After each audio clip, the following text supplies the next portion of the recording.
বন্ধুরা দেখুন, তেলাপোকা ও তালা দিয়ে ব্যবহার করে বড়শির মাধ্যমে বড় বড় রিঠা, বড় বড় বাগার এবং বিভিন্ন রকমের মাছ পেয়ে থাকেন আমাদের এই জেলে ভাই। ভাই আপনার নাম কি ভাই? শামিন। ভাই আপনি কোন জায়গায় থাকেন? আপনার বাসা কোথায়? বাসা 0 পয়েন্টে। 0 পয়েন্টে ফেরিঘাট। ফেরিঘাট। আপনি আজকে মাছ পেয়েছেন এই পর্যন্ত? না, আজকে পাইনি। এখনো পাননি? না। দেখুন তেলাপোকা এবং তালা দিয়ে বড়শির আদা দিয়ে যেভাবে মাছ ধরা হয়, এই যে এই হচ্ছে তেলাপোকা আর এই হচ্ছে তালা।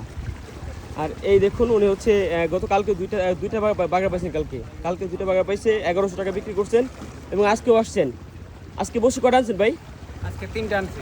3টা বসে আনছেন। তাতে আপনার মাছ কেমন পান আপনি? ফোন করবেন, একদিন 2 দিন 3 দিন ভুললে আল্লাহ অবশ্যই মিলিয়ে দেয়। মিলাই দেয় না? আসলে ধৈর্যের পরীক্ষা দিতে হয় মাছ। হ্যাঁ, এই মাছ অনেক ধৈর্যের। কতক্ষণ পর আপনার মাছটি পান এই আদার দেওয়ার পর? এটা আধা ঘন্টা 40 মিনিট পর পর তোলার পরে বোঝা যায় যে মাছ ধরে রয়েছে। এটা পরে তোলা যায়। এটা হাতেই সব।